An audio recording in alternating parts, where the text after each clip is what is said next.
to think about what sunlight feels like, to be out there and smell the ocean in the air. Can I be free like you? Can I be free like you? Can I be free like you? Can I be free like you? Will the world be kind if I cross the border and I stare it in the eye? And if I count to 10, might I wake in the midst of a billion stars again? Can I be free Isn't that like you? beautiful? Wonderful piece of music brought to us by Orca Boy, who is a Dr. Faraz Ahmed working in the NHS. It's called Can I Be Free Like You? And it's a song about everybody who's being forced out of their homes around the world right now. And, what it'll be like when I cross that border. Will people be kind, or will they, it's all that stuff that's in their head. Beautiful song. We'll play it again and put the links to it as we do with everything on petersmith.org/blog. Welcome, everybody. It's Friday. It's just after 1 o'clock. I've got good old Reggie Johnson from Fort Worth, Texas. Reggie, how are you? Doing good. Enjoying that extra hour since Europe goes to summertime a couple weeks later than America. Yeah. Well, it's beautiful. It's spring. It's absolutely gorgeous. The sun is shining. And so we're going to talk about spring today as well. We've got a lot of stuff to talk about. Removing ego from AI conversations. Bit abstract, bit philosophical. But I think, as we've always said, Reggie, you can't talk about AI without becoming philosophical or theological, perhaps, but certainly philosophical. So just a quick opener to make people think a little bit around what's going on in the AI world. We'll then move on to some shocking stuff. Intelligence is a utility you can buy from us, says Sam Altman. I mean, that to me is very worrying. We'll have a look at that. Then some positive stuff, enjoying spring and get off social media, get out there, enjoy the spring. We'll then look at some. I've thought that was a bit disturbing about Google and YouTube in particular using the video images that they gather from you in its AI. I wasn't aware of that, but maybe I should have been. We'll then look at an ad of the week, a really chilling piece that I came across about Born Private. Again, that kind of worries us, but it's an ad and we'll put it out there. You can see it yourselves, make your own decisions. Then we're going to talk about AI, guns and bombs, advice for teenagers. I mean, guns and bombs, AI advising kids about that. It's appalling.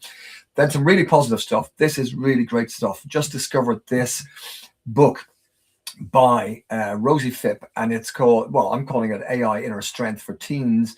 It's actually called Dear Mr. Time. It's a really stunning piece of work. We're going to give you a link where you can go and find the book.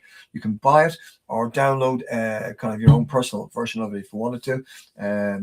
So it's a profound piece of work, and we're going to come back to that quite a bit because I think it can help a lot of people. At the moment, I'm just sharing with a small enough number of people to say, what do you think? Is it as good as I think it is? Will it really help teenagers to control their lives, to avoid depression, to keep the zest for life going that sometimes they lose with the kind of, I know, the challenges that they're presented with that I never had as a teenager. So then we're going to finish with don't let virtual dominate, and don't miss the real moment. So that kind of theme, there's a spring theme to today. So let's kick off with the first piece, which is removing ego from AI conversations.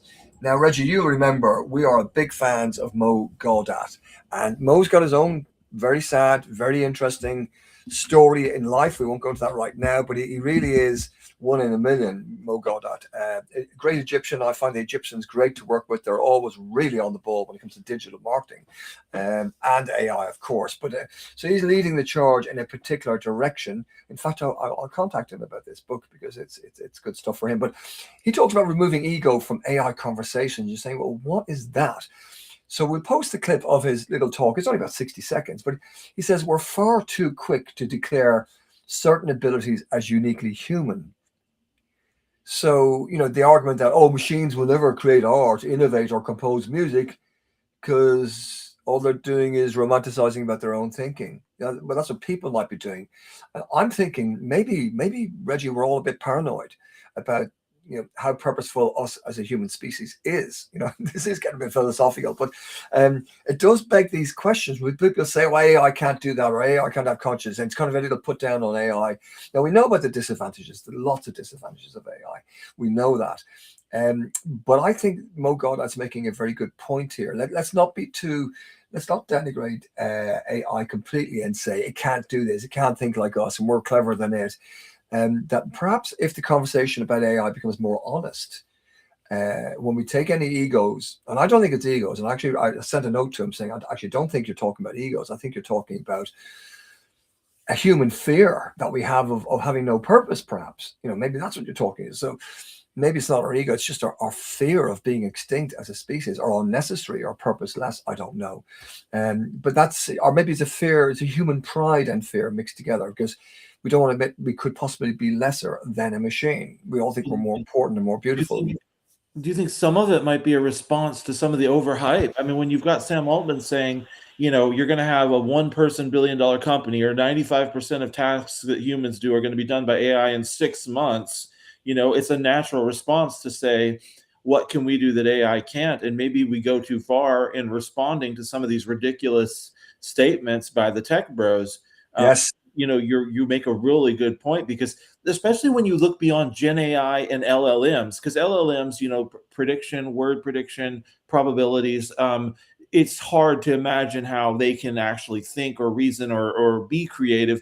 But then when we look at other kinds of AI, which is the world of AI is much bigger than Gen AI, there's so much more possibility of what AI can do. So, Yeah, absolutely, 100%. Yeah, and maybe we're downplaying that a bit, or being misled by the overhype.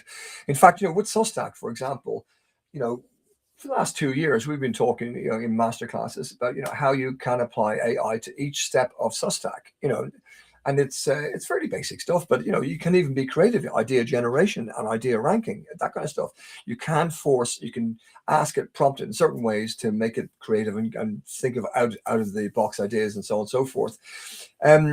But actually, you said something really interesting there about Sam Altman. I'm going to call him Sammy Altman for now. Sammy Altman has been at it again, and this is his latest outrageous quote that he's put out there. I mean, all the hype he pumps it up with, but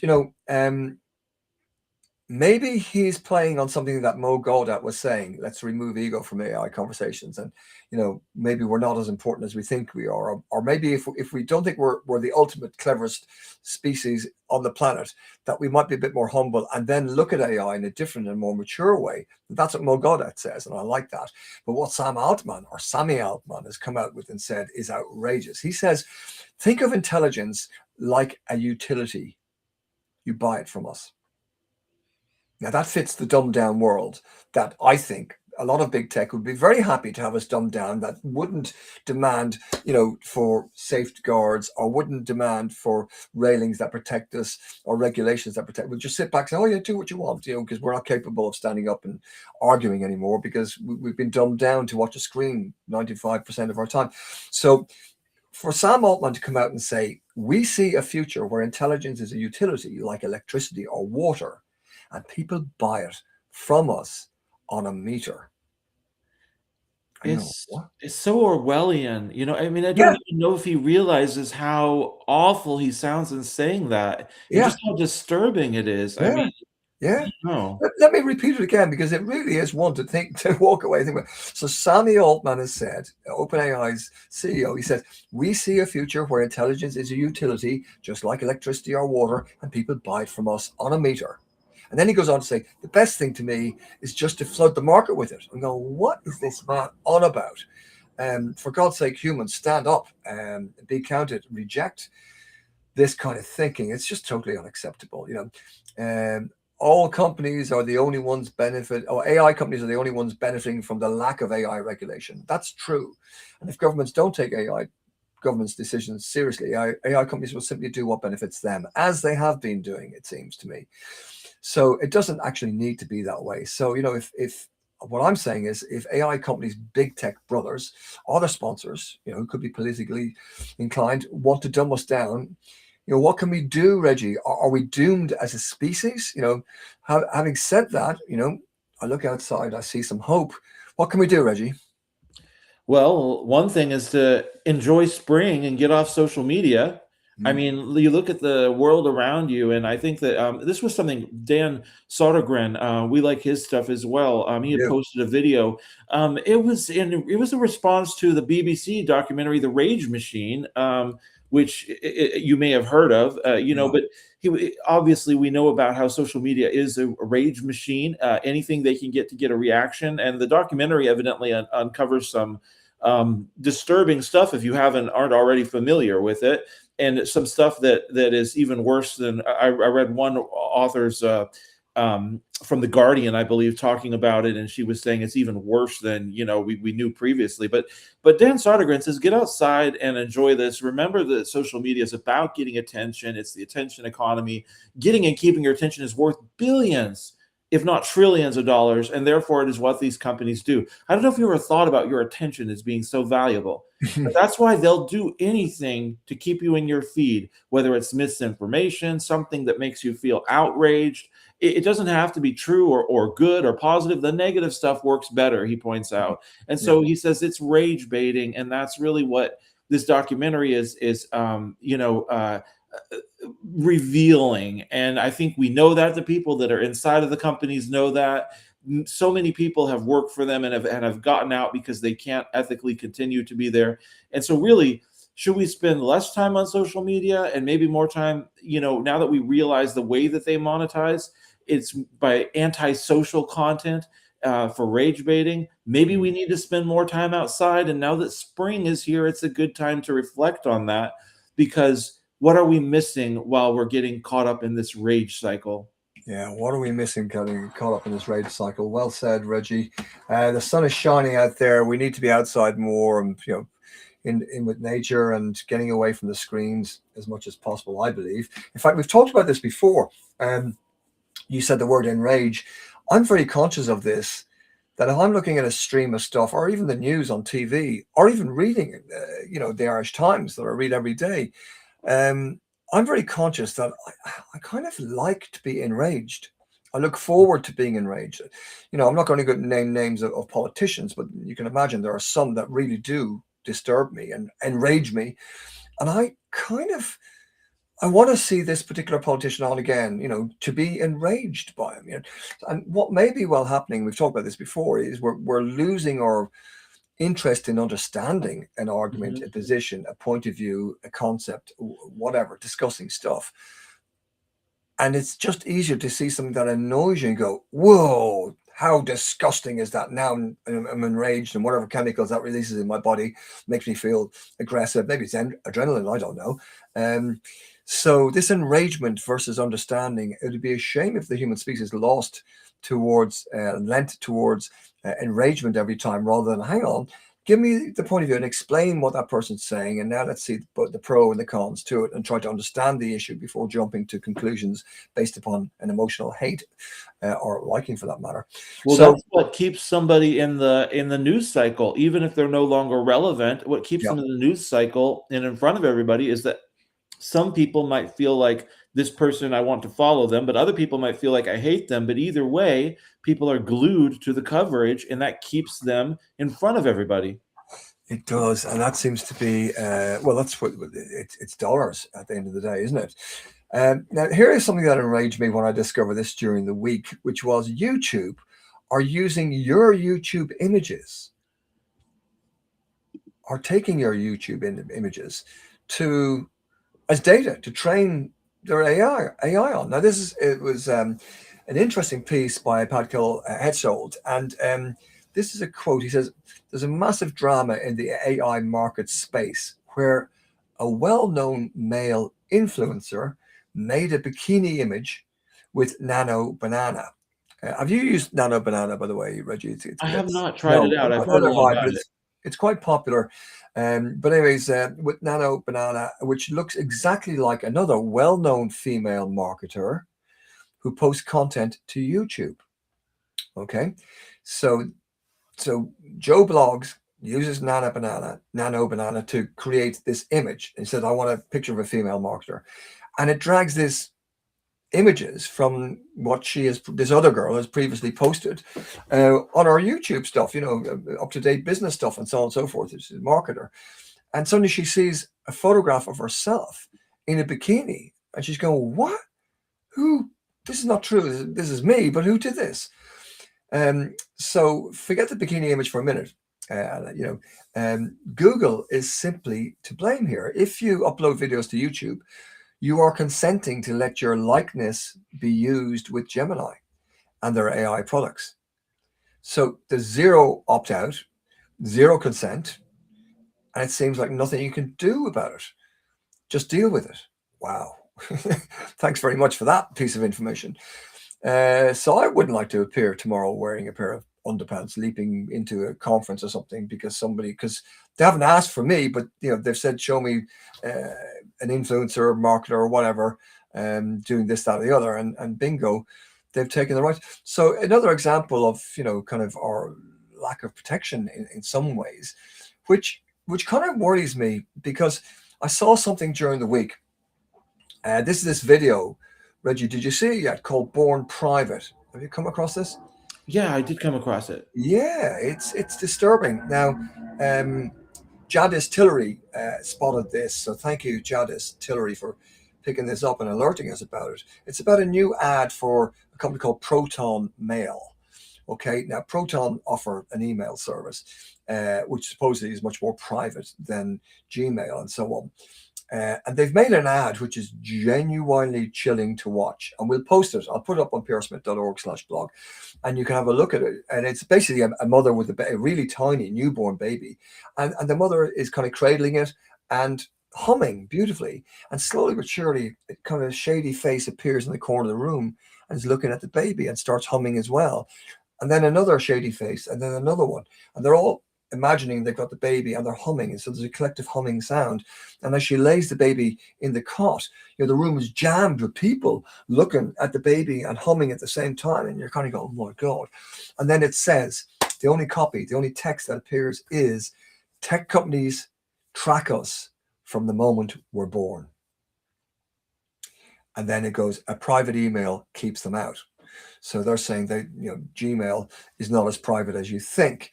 Now, I'm not sure. I don't think Gmail can be used to target ads. It certainly was the case some time back, but not sure if that's the case now. I did a little check. I haven't got all the answers to it, but it seems like Gmail scans emails for automation, certain features, security, and all that. But Gemini use it because they offer to answer your emails, don't they?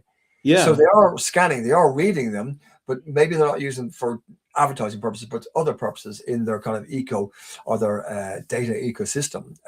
So what was interesting, and it was a very nice piece that Jadis Tillery wrote, saying that parents can reserve encrypted email accounts for newborns, giving them a clean slate, digital slate from day number one.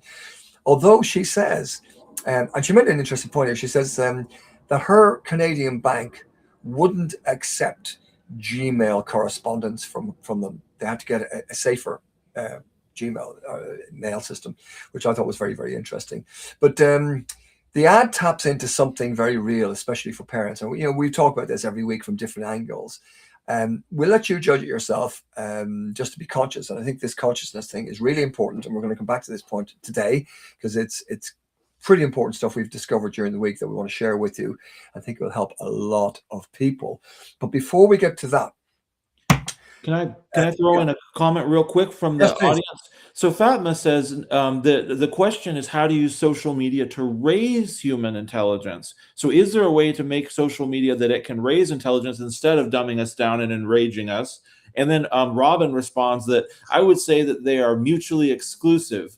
The former feeds off of and erodes the latter. So some interesting viewpoints, and I think that they both have a good point. I think it would take rethinking social media. But anyway, I thought let's have a go. Just considering that. Both comments very, very interesting. tough one, but I would say time limiting is a simple enough thing to do. You can set up your screen time to reduce it down to 2 minutes or 10 minutes or whatever. But instead of going and letting it just come at you, go at it with a particular question in mind. So I want to see the goal that so-and-so scored last night, or I want to see opinions about. And at least you're purposely, now you will be sucked down because you'll be shown other stuff that's very tempting to read, very tempting. But if you've got a very clear purpose of what you want to get, whether it's entertainment or information, and you go down that avenue, and once you get it, to be able to say, oh, there's something really interesting, I'd like to see it, but being strong enough to say, no, I'm stopping there. I've got what I need. That would be my suggestion for the moment. I'm going to come back to this. I'm really glad that it's been raised. Yep. What about, though, if the algorithm itself was not made to enrage, but actually promoted content that was educational and from legitimate sources? I mean, Yes. why can't you just make an algorithm and make a social media company and says, you know, that extra stuff that's going to draw you in? If you are drawn in, it's going to be stuff that's going to teach you something, and you're going to be interested because it's a little longer, a little more nuanced, and it will actually edify you. Yes, and has been fact-checked safely and securely. Etc. Yeah, I like that. So promote that. Yeah. I mean, they can. It's not that difficult. I'm not a coder, but I know it's not that difficult. You know, with the resources they have, it can be done.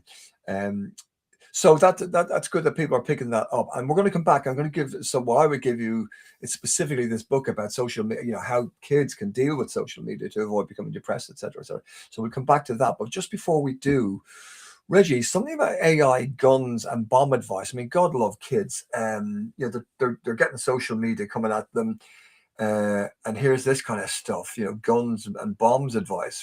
What's going on here? Yeah, so some researchers they tested 10 of the most popular bots, right, including the biggest ones, and they went in there and they asked them some questions that to see if it would participate with them in planning an attack, whether an assassination or spur them on to take action. And really, only 2 of the AIs consistently refused to help plan attacks: Anthropic's Claude and Snapchat's My AI. The others seem to have no problem and even said things like, happy shooting, happy and safe shooting, and you know, discussing things like a synagogue attack.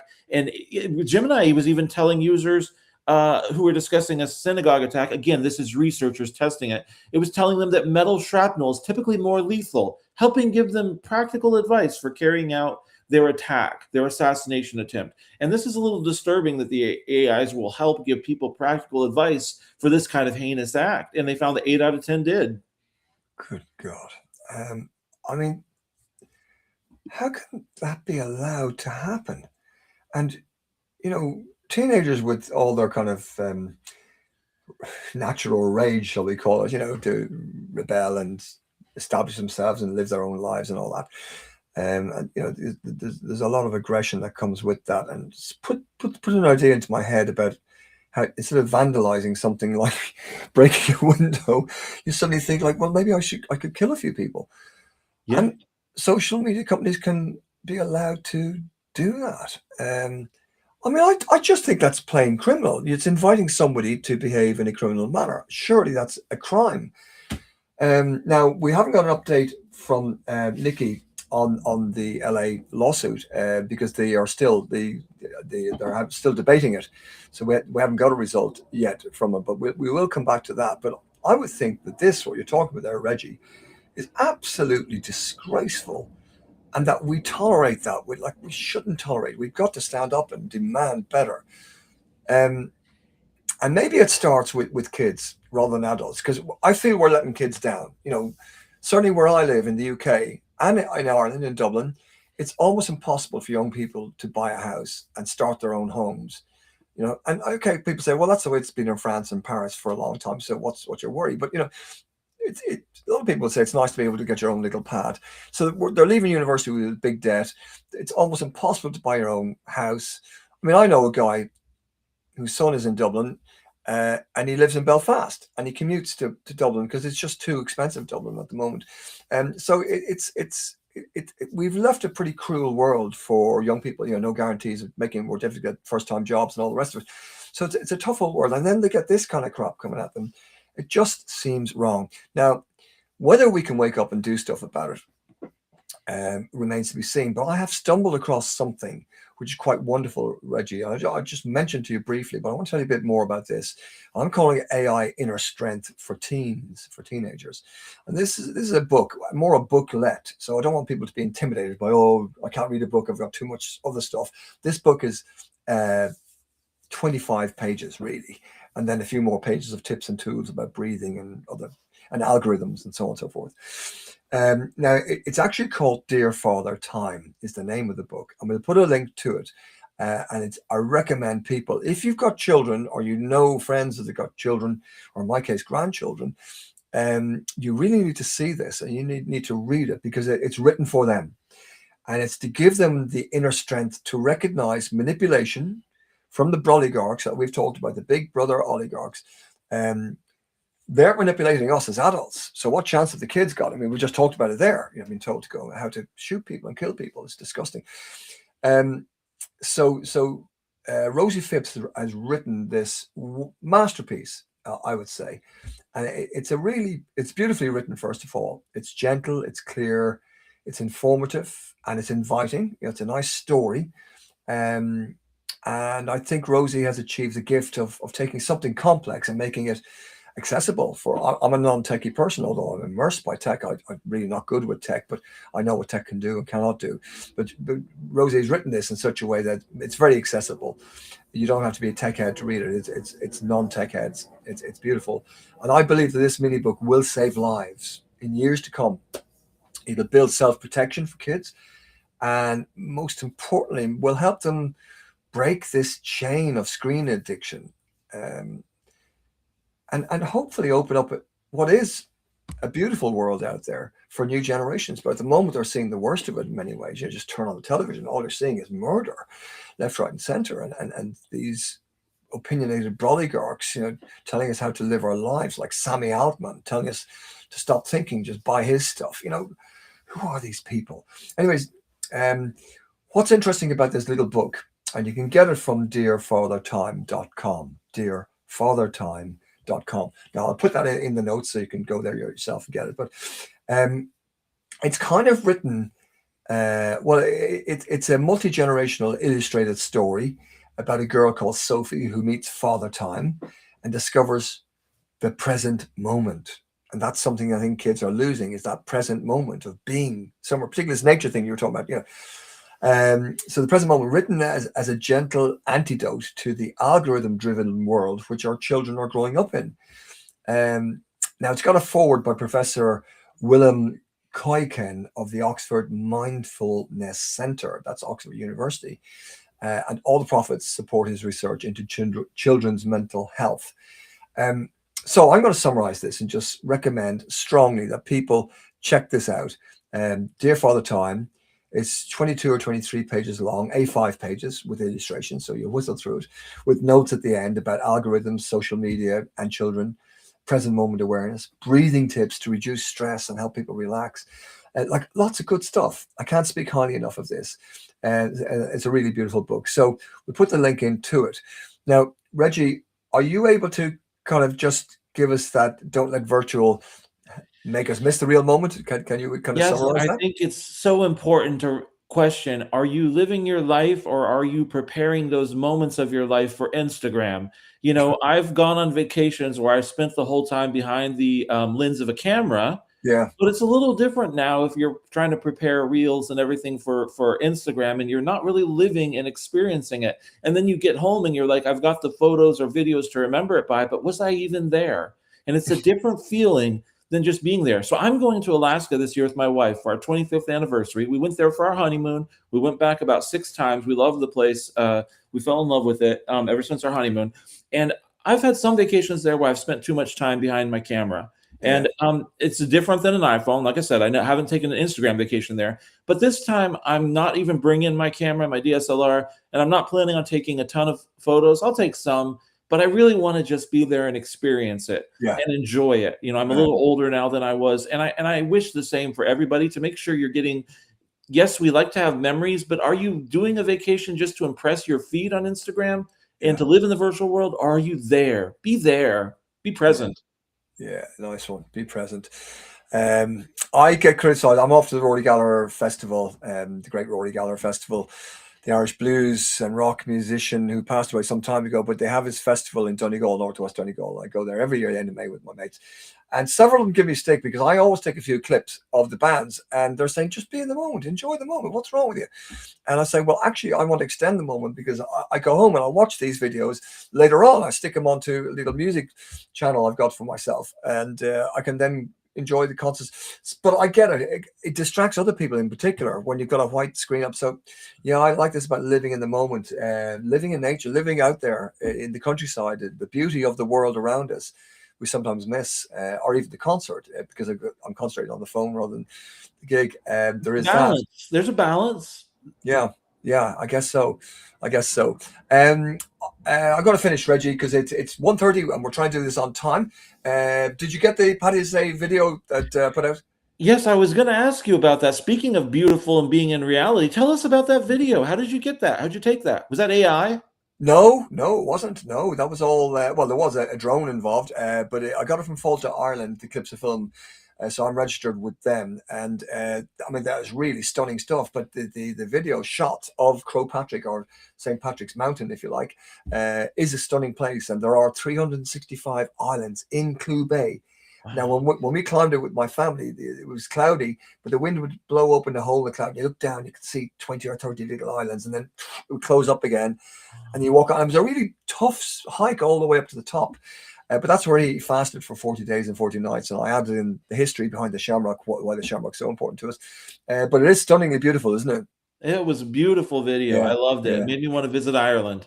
Good. Well, that's west in County Mayo. It's a stunning place. And I recommend anybody, if you get time, go up there. It'll just inspire you. It's stunning. We'll stick it on. I'll put a link to it again on the notes today. Reggie, it's 2 minutes past. Goodness gracious, doesn't time fly? I'm sorry for delaying this a little longer. Thank you for your comments. Anybody, I will promise come back and post a reply to every comment that comes in. So I'll get to that. Sometimes it takes a couple of hours, but I will definitely get to that. Other than that, we'll see you next week. We're going to play this out again with Orca Boy, NHS doctor, singing on behalf of all the refugees around the world who are in war-torn countries. Can I be free like you? Can I be free like you? Can I be free like you?